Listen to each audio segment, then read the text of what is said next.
Have you ever wondered how sand turns into glass? A question that might have crossed your mind as you gaze through your window or swipe on your smartphone screen. Glass, a material so commonplace in our lives, yet its origin is a mystery to many. This transparent, often fragile substance is found nearly everywhere you look, from the lenses in our eyeglasses to the screens of our televisions, from the windshields of our cars to the windows of our homes. Even in the realms of science and technology, glass has an irreplaceable role. It's used in laboratories for test tubes and beakers, and in technology for fiber optic cables that power our internet. Yet, did you know that this versatile material originates from something as simple and abundant as sand? Yes, that's right. The sandy beaches you love to walk on, the desert dunes shifting in the wind, that gritty stuff in your shoes after a day at the park, that's where it all begins. Sand, a naturally occurring granular material composed of finely divided rock and mineral particles. The most common constituent of sand, found in inland and non-tropical coastal settings, is silica, otherwise known as silicon dioxide. This silicon dioxide is the key ingredient in making glass. It's a compound that, when subjected to certain conditions, undergoes a remarkable transformation. Now, you might wonder, how does this transformation happen? How does a grainy substance like sand change into a clear, hard material like glass? How do we go from something so common, so abundant, to something so extraordinary? Well, the answer lies in a fascinating process. A process that involves high temperatures, a bit of chemistry, and a whole lot of science. A process that we're about to unravel in this video. So, how does this common substance, sand, transform into something so extraordinary as glass? Let's delve into it. The journey of sand transforming into glass begins with the application of extreme heat. This is not your everyday kitchen oven heat. We're talking about temperatures that would make even the sun blush, typically around 1,700 degrees Celsius. That's hot enough to melt rock. And indeed, that's exactly what we're doing. Now, sand is primarily composed of silicon dioxide molecules, each consisting of one silicon atom bonded with two oxygen atoms. These molecules are arranged in a rigid, repeating structure that gives sand its solid form. When we heat the sand to such extreme temperatures, we're not just making it hot, we're investing it with enough energy to break those bonds between the silicon and oxygen atoms. This is where things start to get really interesting. As the heat intensifies, the bonds that held the silicon and oxygen atoms together are severed. The molecules vibrate faster and faster, the structure breaks down, and the sand transitions from a solid state to a liquid state. Imagine a bustling city with everyone going about their daily routines. Now, imagine a massive party taking place right in the center. The inhabitants of the city, like our silicon and oxygen atoms, are drawn to the festivities, leaving their daily routines and structures behind.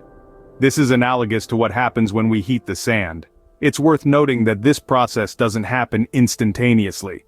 It takes time for the heat to penetrate the sand and for the bonds to break. But once they do, what we're left with is a pool of molten liquid sand. This molten sand is not just hot, it's also viscous, meaning it flows slowly, much like honey. It's in this state that we can start to shape and mold the sand, setting the stage for the next phase of the process. What we have now is a pool of molten liquid sand. But we're not quite at glass yet. Now that we have our molten sand, the next step is to give it shape. And how we shape it will determine what it eventually becomes. Whether it's a window pane, a bottle, or a marble, it all comes down to how we manipulate this molten material. One of the most traditional and still popular methods is glass blowing. Here, a blob of molten glass is placed at the end of a blowpipe, and air is blown into it to create a bubble. The glassmaker can then shape the bubble by rolling it on a smooth surface, swinging it in the air, or using tools to cut, pull, and press it. It's a delicate dance between the maker and the glass, a dance that requires skill, patience, and a deft hand.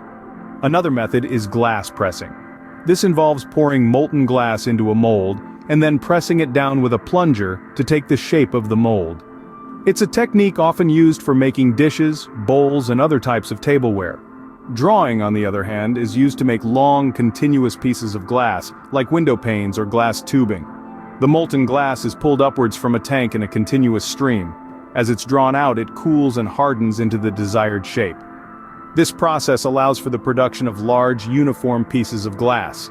Each method gives the glass its unique characteristics. The beauty of a hand-blown glass vase lies in its slight irregularities, the mark of the human hand. A pressed glass dish has a certain sturdiness and precision, perfect for everyday use. And a drawn piece of glass, with its sleek, uninterrupted surface, is ideal for letting light stream through a window or guiding it through a fiber optic cable. Now we have our shaped, but still hot and malleable glass object, but we're not done yet. The next stage is just as crucial, as it will determine how strong and durable our piece of glass will be. The final step in our journey from sand to glass is the cooling process, also known as annealing. After the sand has been heated and formed into the desired shape, it's time to cool it down. But don't be fooled, this isn't as simple as just letting it sit. The cooling process is a crucial phase in the transformation of sand into glass. It's a delicate dance of temperature control, and it's all about patience and precision. Why is that, you might wonder? Well, if the molten glass cools too rapidly, it can lead to stress within the material. This stress can cause cracks and fractures to form, ruining the glass. So the cooling process must be slow and controlled to prevent this from happening. This is where annealing comes in. Annealing is a process where the glass is slowly cooled to relieve internal stresses. It's done in a special oven called an annealing layer, where the temperature is reduced gradually over an extended period. This slow reduction in temperature allows the molecules in the glass to arrange themselves into a stable structure. As the temperature drops, the liquid glass starts to solidify. The silicon dioxide molecules that were freely moving around when the glass was molten start to slow down and bond together, forming a rigid network. This is the point where our once free-flowing molten sand begins to take on the properties of glass as we know it. But even after it hardens, the cooling process isn't over just yet. The glass continues to cool down until it reaches room temperature. This final step is crucial as it ensures that the glass is completely stress-free and stable. The cooling process, while it may seem passive, is an active and essential part of transforming sand into glass. It's a slow, careful process that takes time and precision, but the result is a solid, transparent, and beautiful material that has fascinated us for centuries. And there you have it. Our sand has now completely transformed into glass. So, to recap the magical process of turning sand into glass, we begin with sand, a material mainly composed of silicon dioxide, and we subject it to intense heat. This heating process is the first critical step, where the sand is heated to such high temperatures that it melts into a thick, viscous liquid. The temperature needs to be just perfect, not too hot, not too cold. The Goldilocks of temperatures, if you will. This is because the heat has to be sufficient to break the bonds between the silicon and oxygen atoms in the sand, thereby transforming the solid sand into a molten state. Next, we shape this molten sand. It's not as simple as it sounds. The shaping process is where artistry meets science. The molten sand can be shaped into virtually any form, from the simplest of drinking glasses to the most intricate artistic sculptures. It's during this stage that we get to see the real versatility of glass. It's the moment when the liquid sand starts to take on a new identity. Finally, we cool down our newly formed glass. The cooling process, or annealing, is a slow and controlled one. It's not about just letting the glass cool down naturally. Instead, it's about controlling the cooling rate to prevent the glass from cracking due to thermal stress. This step is crucial to ensure the glass's durability and longevity. These three steps, heating, shaping, and cooling, although simple in concept, are incredibly complex in execution.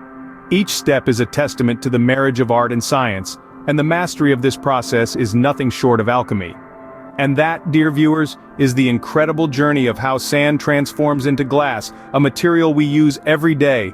Always remember, even the most ordinary things hold extraordinary secrets. Until next time, keep wondering, keep exploring,